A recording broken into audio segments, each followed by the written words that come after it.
Comienzan las clases y uno de los miedos o preocupaciones que tienen los padres es, bueno, cómo proteger y prevenir lo que es el acoso en Internet de sus hijos. Y es por eso que vamos a recibir al psicólogo y experto en lo que es redes sociales e Internet.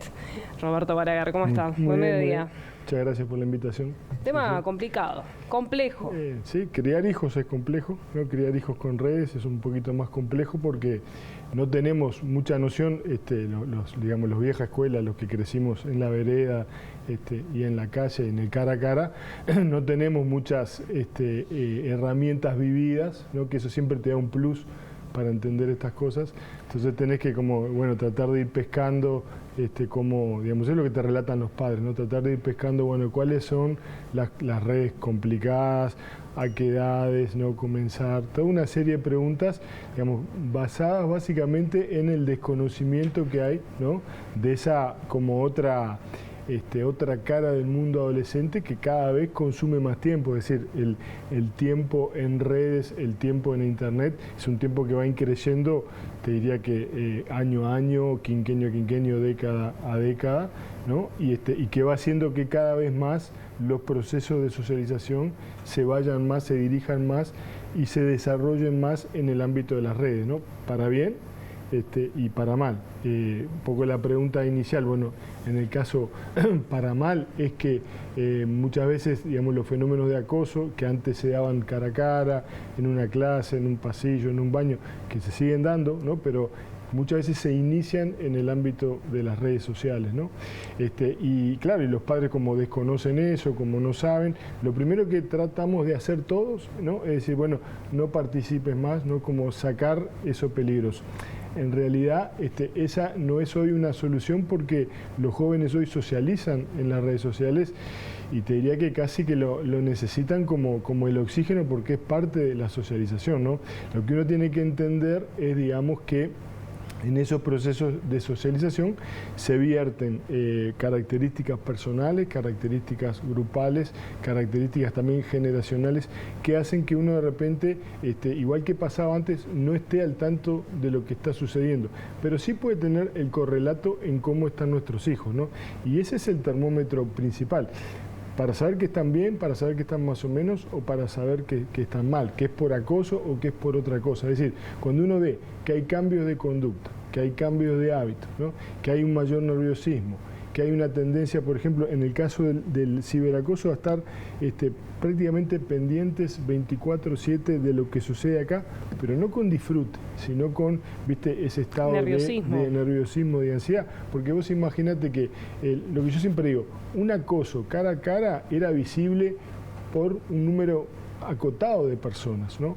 Un acoso en el ámbito de las redes es multitudinario, ¿no? La audiencia termina siendo, incluso puede llegar a ser, en el peor de los casos, mundial, ¿no? Es decir, todo el mundo puede verlo. Entonces, para un chico, para una chica y su identidad, aparte de su identidad, se juega en las redes, saber que está pasando algo, ¿no? Que están diciendo algo de él o de ella, que le están haciendo una broma de mal gusto, que se están burlando, ¿no? Es una situación realmente de enorme tensión que cambia. En general, los jóvenes en toda la historia hemos tratado, ¿no? De solucionarlo nosotros, ¿no? Es decir, no humillarnos contando lo que nos está pasando, lo cual en la primera parte es bueno, en la segunda es malo, porque cuando el joven se lo cuenta a un adulto, las posibilidades de que empeore se minimizan enormemente y las posibilidades de mejora son del orden del 70%. Es decir, los chiquilines que nos están mirando, aunque les parezca que no le van a entender, aunque les parezca que los padres son viejos, que no entienden, que son de otra época, cuéntenle porque capaz que no saben de TikTok, capaz que no saben de Instagram, pero sí saben, digamos, de cómo ayudarlos a protegerlos y organizarlos en la manera, digamos, de defenderse en este mundo. Hablabas de TikTok e Instagram, ¿son las dos redes? Sí, la red donde suceden más, donde pueden suceder esas cosas. También podemos agregar Twitter, podemos agregar, digamos, también WhatsApp, podemos agregar Telegram. Es decir, podemos agregar, pero Instagram es hoy como una de las grandes cartas de presentación de los chiquilines, ¿no? Y además está eso aspiracional, están también las cuentas, digamos, que no son las cuentas oficiales de los chiquilines, a través de las cuales muchas veces también se ataca a los otros, ¿no?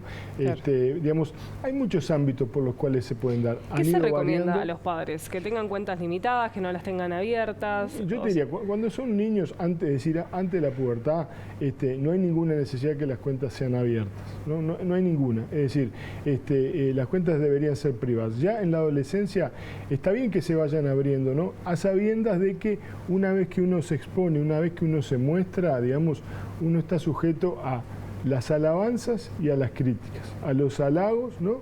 Y a los detractores, ¿no? Entonces, ahí donde uno tiene que acompañarlos a los jóvenes, cuanto más chicos son, más difícil es de repente tolerar eso, poder bancar eso. Cuanto más grandes son, más herramientas tienen. Pero sobre todo sentirnos que ellos pueden contar con nosotros, ¿no? Que por más que pasen las redes no es otro universo, no es un universo paralelo, forma parte de la realidad.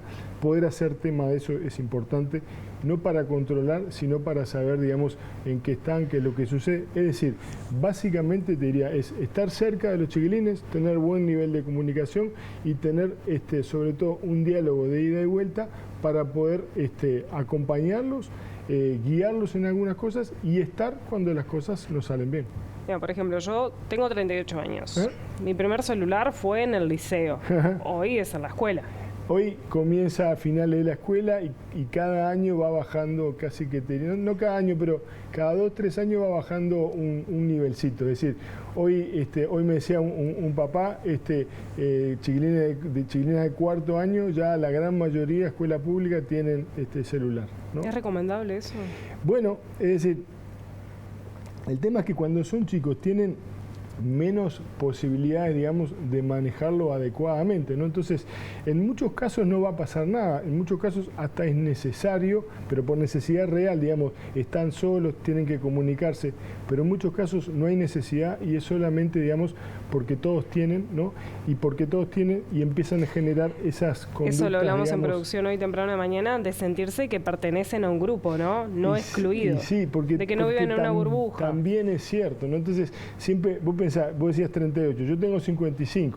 Cuando yo tenía 18 recién ahí se empezaba a dar celulares, o sea que en 17 años que nos diferencia bajó, ¿no? De el final del liceo a comienzo del liceo y va a seguir pasando. Entonces, de cualquier modo, lo importante acá son los vínculos, ¿no? Es decir, cuando los chiquilines confían en vos, cuando tienen buen diálogo, cuando te pueden contar las cosas les van a pasar, ¿no? El tema es que tengan a quién confiárselo y en quién respaldarse en el caso que les sucedan cuestiones, digamos, que no son las esperables, que no son las agradables. Ahora, cuando un niño ya está sufriendo y los padres detectan, ¿ya hay cifras manejables de la depresión juvenil adolescente? Mirá, hay una correlación muy grande. ¿Que está relacionada con esto? Hay una, digamos, uno no puede hablar de una causalidad, pero hay una correlación muy grande entre la aparición de las redes sociales y mayores índices de depresión y ansiedad en adolescentes jóvenes, ¿no? Y te diría que, y más especialmente en las chicas, ¿no? que en los varones. Entonces, hay una correlación. Es decir, hoy la socialización es mucho más complicada en ese sentido, porque vos estás compitiendo, entrecomilladamente, ¿no? Con jóvenes que de repente, en el caso de las chicas, que se producen, que se maquillan, ¿no? In extremis, y que hace que muchas chicas se sientan muy mal, es decir, se comparan porque es una edad de comparación, es una edad... Estamos hablando de que parecen mucho más edad de la que sí, claro, tienen, ¿no? Pero siempre van a encontrar a alguien que es más linda, más tiene más capacidad de comunicación, más capacidad de arrastre, digamos, ¿no?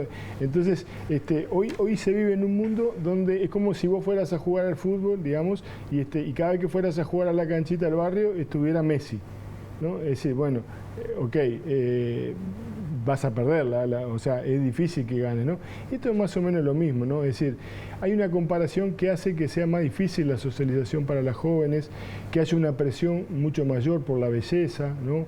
Por ser populares, y todo eso ejerce una presión y hace que muchas veces la autoestima se disminuya. Por eso los padres es importante que estemos ahí apuntalando, ¿no? Haciéndolas sentir bien consigo mismas, consigo mismos, cómo están, cómo son, ¿no? Y no como en ese aspiracional que las redes nos muestran de cómo debería ser, porque eso de alguna forma no es una competencia leal, pero es la socialización a la que hoy están expuestas nuestros jóvenes. Balaguer, bien breve, más allá de los padres y los jóvenes que toman recaudos, las instituciones educativas, ¿tienen herramientas como para poder detectar este tipo de acoso? Cada vez más lo tratan como temas de la comunidad educativa. Antes se hablaba que eso pasó en las redes, pasó afuera, ¿no? Hoy se sabe que las redes forman parte de la comunidad educativa, entonces los directores, las directoras también lo incluyen eso, ¿no? Y eso creo que está bueno porque le da visibilidad al mundo de las redes, no lo deja afuera, lo hace partícipe y se entiende que la comunidad tiene maneras de presentación material, presencial, pero también virtual, y que en ambos casos son cosas que atañen a los grupos, a las familias, a las comunidades. Entonces, porque si no es como decir, bueno, se pelearon en la esquina, pero tenían uniforme, ¿no? Que eran viejas claro, chicanas que antes se decía, o tenía la túnica. Bueno, no importa, forman parte de la comunidad. Si fue en Instagram, si fue en el baño, si fue en la clase de química, lo que importa es que forman parte de la comunidad. Y de alguna manera tenemos que hacernos cargo porque las instituciones educativas son el lugar clave para enseñar a manejarse en el mundo y a convivir con los otros. Muchas gracias, Balaguer. Un gusto.